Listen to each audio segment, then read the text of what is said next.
Bonjour tout le monde, ici le doc. Avant de commencer cette enquête, n'oubliez pas... Boupenza, le meilleur, le futur CR7.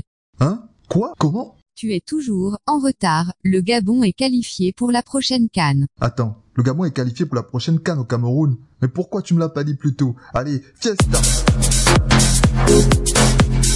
Non, trêve de plaisanterie. Pour ceux qui se demandent pourquoi je parle du Gabon, eh bien c'est parce que c'est... Alors, avant de commencer notre enquête, n'oubliez pas, abonnez-vous à cette chaîne, activez la cloche de notification, likez ou dislikez nos vidéos. Mais non, ne dislikez pas trop, on fait des trucs bien quand même, hein? Alors aujourd'hui on va s'intéresser aux créatures étranges qui existent mais qu'on aimerait ne pas rencontrer à un moment de notre vie ou dans toute notre vie quoi. Enfin, j'espère que tu as compris. Alors, si c'est le cas, comme dirait quelqu'un que j'apprécie beaucoup... Allons-y! Écoutez-le.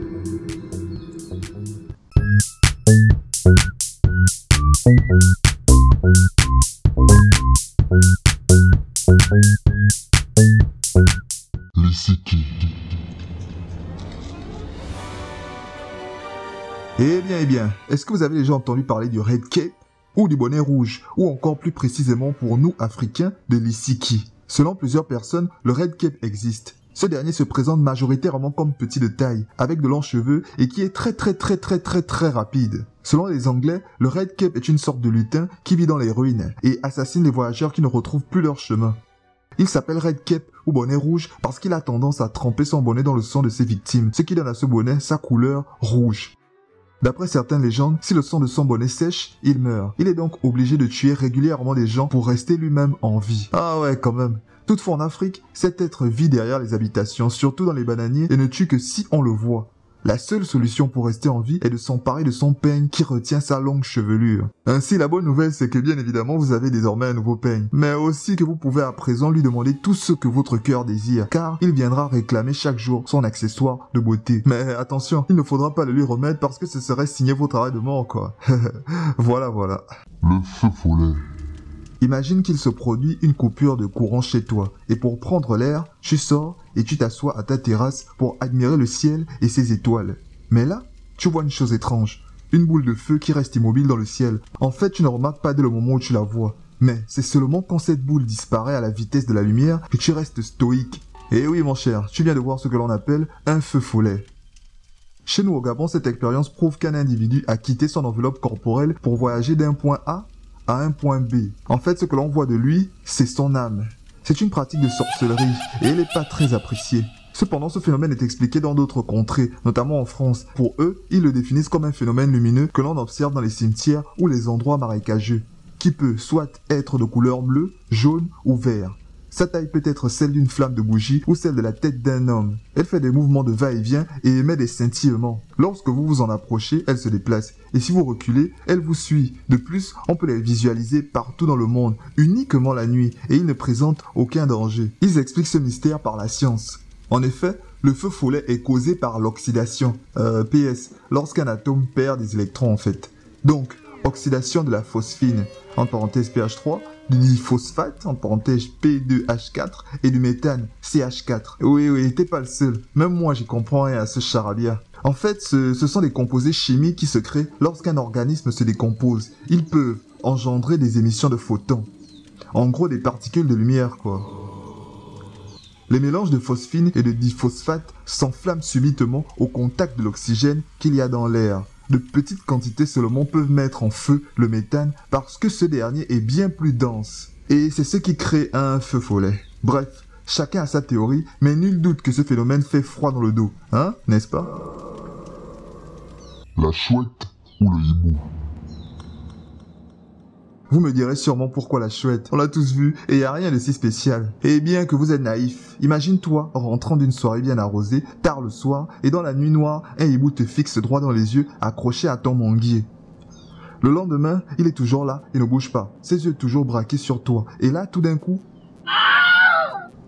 Oui, mais non, vous êtes pas mort. C'est juste un effet que je voulais placer, quoi.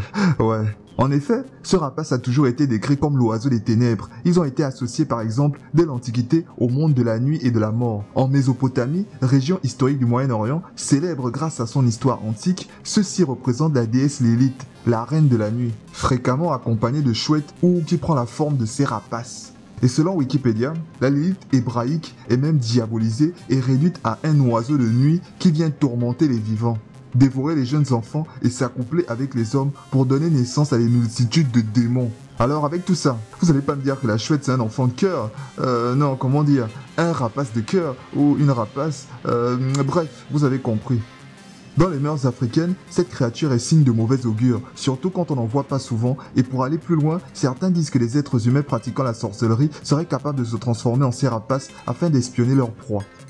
Oui, je sais, ça fait flipper, et là je commence à sérieusement m'inquiéter. Le coucouet. Le coucouet ou les masques au couillis.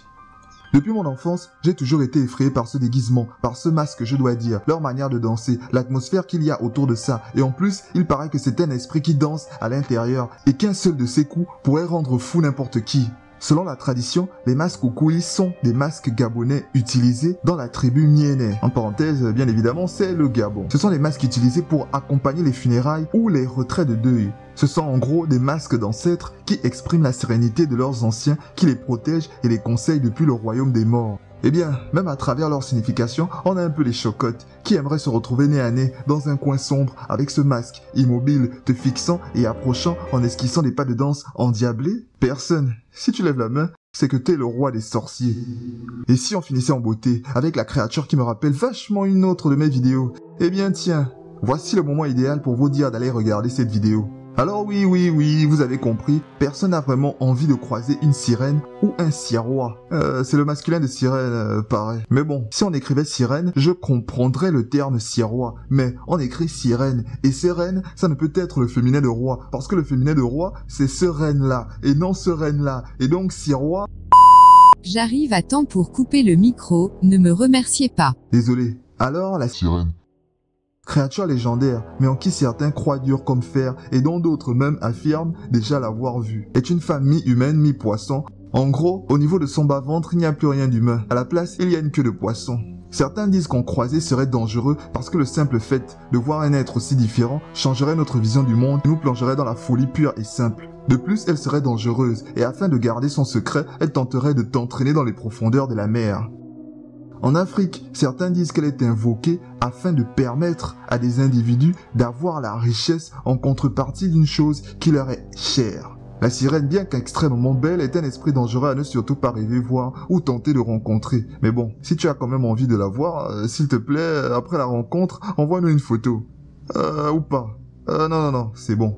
Bien, c'était très intéressant et je suis heureux que vous ayez regardé cette vidéo. Je suis le Doc et c'était un plaisir. Allez, à la prochaine pour de nouvelles enquêtes encore plus folles. Yeah.